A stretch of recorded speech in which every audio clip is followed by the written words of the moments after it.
mai I pōtikirua ki te toka a Taiao. Rere iho ki ngā tukemata o ka hungunu. Ngā reo irirangi o Tairāwhiti. E ngā iwi nau mai anō ki tā tātou hōtaka arā ko Kapu Tairāwhiti, your infotainment show brought to you by Turanga FM, Radio Ngāti Porou and Radio Kahungunu. Nā, kia mōhio mai rā koutou, nō tata ake nei, tai atu ai a Te Ataakura Tanirau-Wickliffe o te reo irirangi o Ngāti Porou, ki te whakarewanga o te terenga hou o Kairākau. The launch was held at Hinemaurea marae. There she rubbed shoulders with the casting crew. No doubt many of them would be her whanaunga because this year Kairākau is all about Ngāti Porou and goes back to the 16th century Tairāwhiti. Ko Tūwhakairiora te tipuna o tēnei hōtaka. That's coming up very soon. Engari tuatahi ake kia mātiro ake tātou hea ngā pūrongo te wā. Tēnā, karawhiua mai.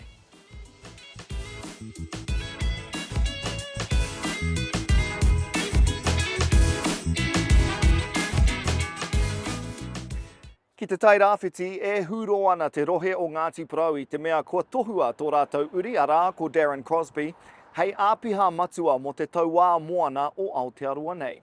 I uru atu a Darren ki tēnei kāhui I te tau ko 1988, anō ina nahi rā whakamānua tia ia e te rōpū nei, a ka timata ia ki tēnei tūranga nui whakaharahara hei te rā tuawhā o Oketopa, ka mau te wehi. Ki tūranga nui a kiwa, hei te marama e tū mai nei, tīrama māwhero ai te Kairākau o te taone, hei whakātu I te tautoko mō te marama Breast Cancer Awareness. He momo tēnei ka kitea ki te ao whānui, nui a ki te waru te kau ngā momo tohua whenua ka māwhero ai mō te kaupapa, hei whakamōhio hoki mō te kaupapa Pink Ribbon, tū wai hei te tekau mā waru ki te tekau mā iwa o ngā rā o Oketopa. Ki ka hungunu I nāianei, kua eke a Phyllis hokianga ki te kapa All-Star toko waru ki ahi te reiria, whai muri I tana tākaro ki te whakataitai poi tūkohu NBA Without Borders Asia Pacific. No tēnei tautonu nei, eke aia ki te kapa Tōwhērns te rangatahi rawa o te kapa mai I tana oroko hanga mai. Te kaumā ono noiho tana pakeke a ko te whakataitai Asia Cup, tana aronga I nāianei, a ka tū hei te tau e tū mai nei. A kāti koera katoa ngā taipito o te wā.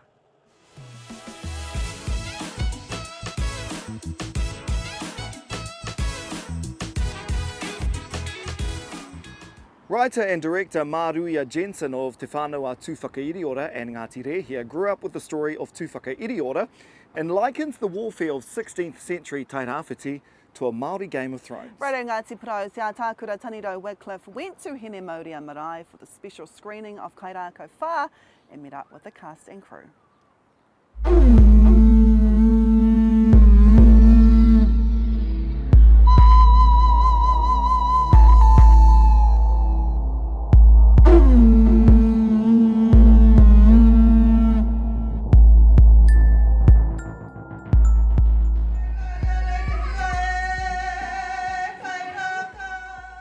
Kua waimari e tātou I tēnei pō, kua whai wāhi ki te whakarewatanga o Kairākau wāhanga tuawhā.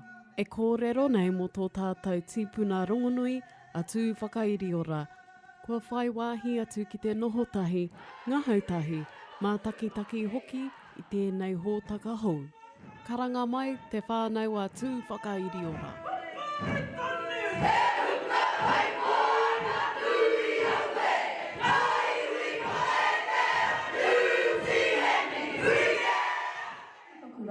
E re ana I tōna manua I te. Kunaia ke pēr I te manua o te rā, I te tahi pau akau, o ti rā, e puna horua, ko wai mōhio. E pā, moi ho ke au me pēhia te tiaki a wauwau. Tēnā tātou katoa, ko Te Ataakura Tanirau-Wickliffe, ko tangi mga one pēwhairangi ahau. E takatakahi ana koe I roto I awau, me he tāne koe. Mau e ngaki te matenga o tōku matua. Ara, e kōrero ana tērā mō ngā kōrero tuku iho, e tukuna e Te Ataakura ki tōna tama Tūwhakairiora. E kōrero ana mō te huripare o Praumata. Engari, e kōrero ana mō ona ōhaki mō tōna tama. Kia tupu mai ia I roto I tēnei ao o te pakanga. Ahanga kare a roto I tēnei wā, kua tai mai, o kua, kei konei tātou ki te whakarewata. Hi kakarawa, ngā kare a roto, he whakamā, engari ko tēnei āhuatanga o te whakakanohi I ngā kōrero tuku iho a rātou mā, hi kakarawa.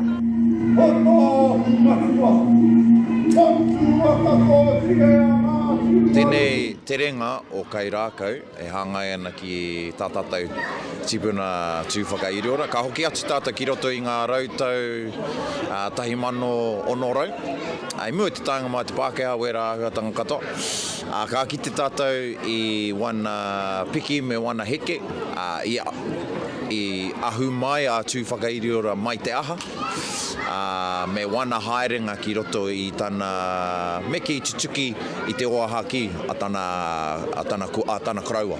Te hanga kare a roto I tēnei wā, kua hoki mai koe mo te whakarewatanga o tēnei kiria. Ai, me pono te kōrero a mai a Māori I tēnei wā. Nā runga I te mōheo, ko whakahoki a mai tēnei kaupapa kia kite I ngā uri me ki. E hara I te mea me ki. Kei te kite I ngā uri I te terenga te pōnei.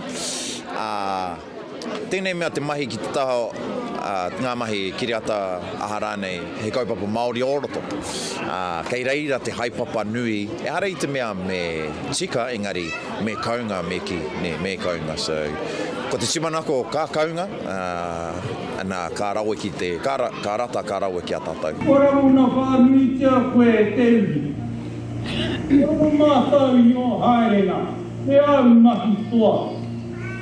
Kia ora, ko Tairāwhiti Melbourne, taku ingoa, ko taku kiri, kai kiri puaki, ko te ao taki. Ngā huatanga o te tangata nei he tōhunga, ko ia tonu te rangatira nui o tēnei taki wā, o roto mata kāua, anō reira nāku anō te waimaria.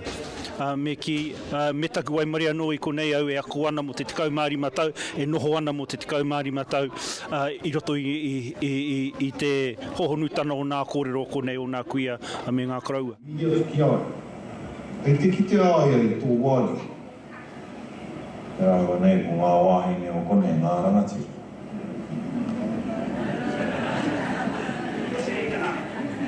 Nā mai ki te Tairāwhiti.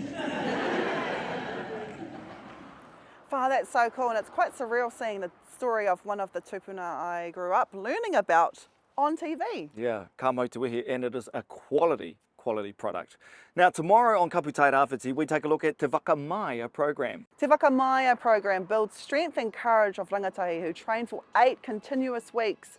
Tomorrow, Radio Kahunga News' Rahina Huata talks to one of the policemen and one of the students involved. Koe anō mo tēnei wā, e te ti, e te tā, hei kona!